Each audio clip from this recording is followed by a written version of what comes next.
Bluehole sues Epic Games, Paradox mulls free-to-play for its games. All that and more. I'm Zach Sharps, and this is Free to Play Weekly. First up in the news this week, the latest update for Grinding Gear Games free-to-play action RPG Path of Exile is live.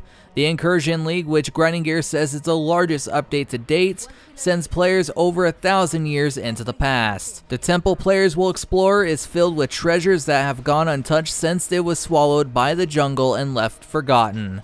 But players can return a time before that, eliminate its inhabitants, and eventually lay claim to its riches. The update also includes several new powerful items and gems, as well as a complete revamp to several skills. If Steam Stats is any indication, players are loving the new update, as Path of Exile is sitting at a 24-hour peak of 89,000 concurrent players. I bet Tencent is happy to see that. Normally, we wouldn't talk about Bluehole or their battle royale title PUBG on the show, since it is a buy-to-play game. However, the PUBG Corporation, the Bluehole subsidiary that manages PlayerUnknown's Battlegrounds, has filed a lawsuit against Epic Games Korea, alleging copyright infringement. This, of course, is targeting Epic's very popular free-to-play battle royale title Fortnite, and was taken up by the Seoul Central District Court. It'll be interesting to see how this one pans out, especially since if PUBG Corp wins, it'll set a dangerous precedent for any other Korean game. I mean, think of how many games are similar that are out there, which is why I doubt they'll win. What do you guys think though? Leave me a comment down below. While we don't generally report on mobile news, Nexon is involved with this one, so we'll discuss it. MMO Culture reported that Nexon acquired a 48.3% share of Nat Games, makers of Heroes of Incredible Tales, a Unreal 4 engine-powered action RPG, and its upcoming sequel Overhits. Plus, Nexon also announced Marvel Battle Lines, a mobile CCG that uses heroes and villains from the Marvel Comics universe. It'll feature a single-player storyline written by Marvel writer Alex Irvine, as well as real-time PvP. If we hear more about the upcoming CCG, we'll be sure to let you know right here on mmobomb.com. Paradox Interactive isn't particularly known for its free-to-play offerings, but the publisher/developer isn't ruling out the possibility of a change in the future.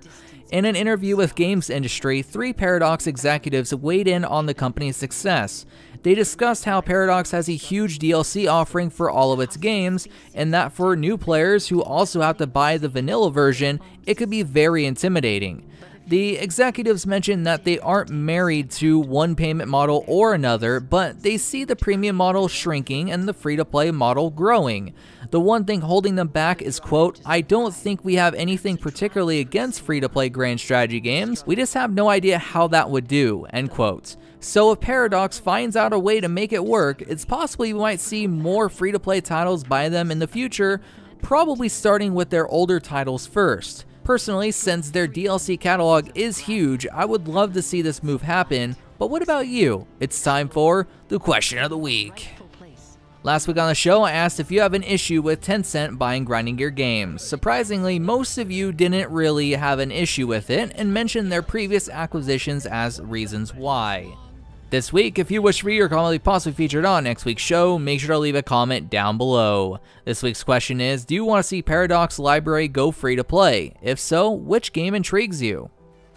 After being picked up by Little Orbit, who has plans to clean up the game, move it to Unreal Engine 4, add new maps, modes, and more, the free-to-play APB Reloaded seems to have new life. In an odd move though, Little Orbit CEO Matthew Scott mentioned that cheat detection would be changed and those who have been previously banned might get unbanned, with BattlEye being implemented as a client-side cheat solution after going through the previous cheat ban policy during which the team went through lots of logs, talked to players, and more. It's been decided that a significant portion of the player base would be unbanned. This unbanning won't take place until after BattlEye is implemented, but it still provides hope for the banned population of APB Reloaded. Honestly, I don't think I'm for this huge unbanning, but I guess we'll just have to wait and see how it pans out. You know what always pans out? Giveaways, of course. Yes, be sure to head on over to mmobomb.com, check out that giveaways page, bookmark the page, and check it daily to ensure you never miss one. As for myself, signing out till next week's show, my name is Zach Sharps, and I'll catch you guys next time.